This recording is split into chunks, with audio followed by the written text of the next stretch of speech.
Highways Banakacherla ప్రాజెక్టుని ముందు పెట్టి ఏపీ తెలంగాణకి అన్యాయం చేస్తుందంటూ మరలా ఆంధ్ర తెలంగాణ అనే పేర్లు పట్టుకొని చిచ్చు పెడదని చెప్పేసి బీఆర్ఎస్ తెగ ట్రై చేశారు. గణేష్ గోల్డ్ తాకట్టులో ఉన్న బంగారాన్ని విడిపించి కొనబడును. సంప్రదించండి 9966511144. బట్ రేవంత్ రెడ్డి చాలా తెలివిగా, చాలా హుందాగా, గౌరవంగా, పద్ధతిగా దాన్ని మొత్తాన్ని కూడా లేపు అవతల పడేశాడు. ఏ రకంగా ఆంధ్ర తెలంగాణ మధ్య చిచ్చు అనే మాట వద్దు, ఆంధ్ర వాళ్ళు తెలంగాణను మోసం చేసేది లేదు, తెలంగాణను మోసపోయేది లేదు, ఇద్దరు అన్నదమ్ములు సమస్య పరిష్కరించుకోవాలి. సో చంద్రబాబు గారితో కూర్చుంటే పరిష్కారం అయిపోయింది. మీన్ వైల్ ఆ బనకచర్ల ప్రాజెక్ట్స్ పనులు ఏవైతున్నాయి వాటిని ముందు ఆపాలి. మోడీ గారికి చెప్పారు. దానికి మోడీ కూడా మనోడేలే చంద్రబాబు, ఎన్డీఏలో భాగమేలే, టీడీపీ సపోర్ట్ అయితే మన గవర్నమెంట్ ఉండదు అని చెప్పేసి ఆయన అనుకోవాలి. ఏమనుకున్నాడు?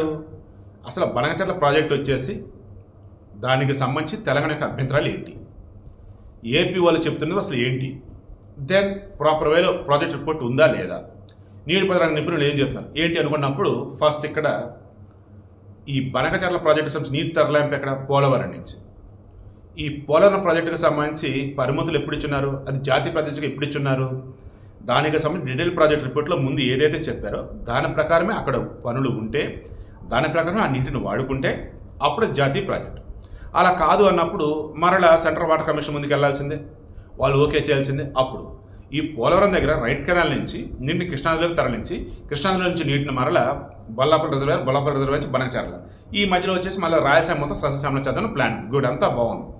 అయితే తెలంగాణ వాళ్ళు ఏమంటున్నారు, గోదావరికి సంబంధించి దాని బేసిన్ ఏదైతే అక్కడ వరకు ఓకే, దానిని దాటి మీరు తరలిస్తున్నప్పుడు కృష్ణా బేసిన్లో నీటి మాకు ఇవ్వండి అని అంటున్నారు.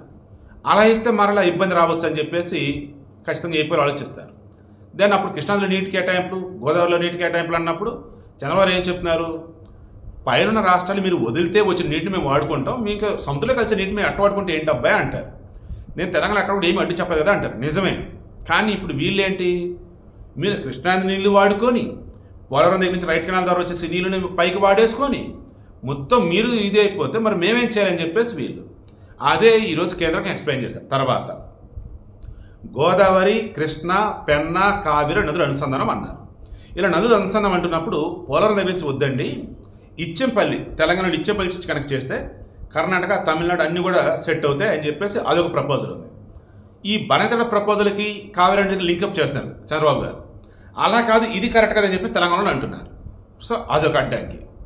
తర్వాత ఈ కాళేశ్వరం ప్రాజెక్టు ఉంది తెలంగాణలో, అది తెల్ల ఏనుగులా తయారైపోయింది. ఏమని, దానివల్ల ప్రయోజనం పొందేది ఎంతో తెలియదు కానీ కరెంటు బిల్లు వాసిపోతుంది.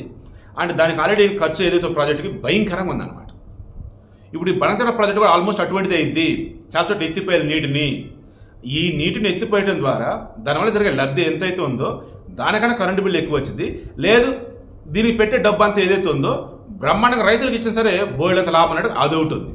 సో తెలంగాణలో కాళేశ్వరం ప్రాజెక్టు ఎలాగో ఏపీకి బనకచర్ల ప్రాజెక్టు అలా అయింది, గుదిబండ అయింది అన్నట్టుగా ఒకటి ఎక్స్పర్ట్స్ చెప్పారు.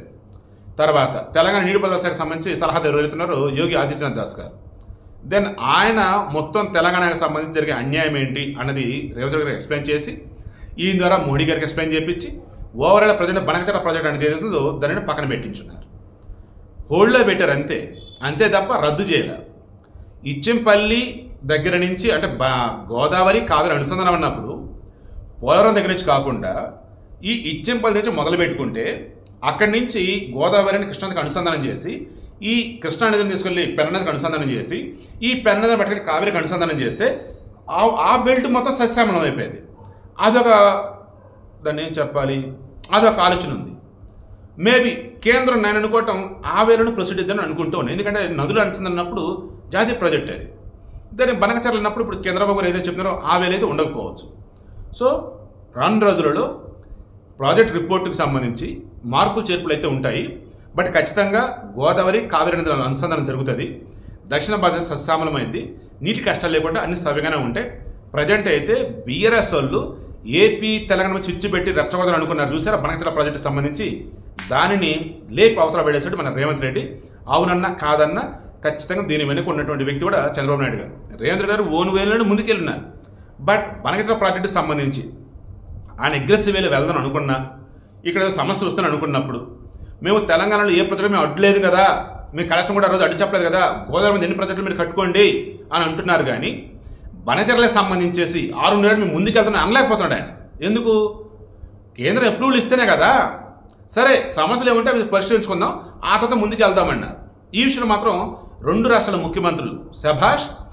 ఎవరైతే ఈ బీఆర్ఎస్లు ఓపెన్గా మాట్లాడుతున్నారు, బీఆర్ఎస్ వాళ్ళు ఆంధ్ర తెలంగాణ రెచ్చగొడుతూ చిచ్చు పెడతాను అనుకున్నారు, సైలెంట్. ఇప్పుడు ఇంక వాళ్ళు నేను మరలా చెప్తున్నా, సీమాంధ్ర మీడియా అంటారు. ఎవరు సీమాంధ్ర మీడియా స్వామి? నిన్నటి వరకు ఇంటర్వ్యూలు ఇచ్చిన వాళ్ళకి ఎవరు? మీరు కాదు.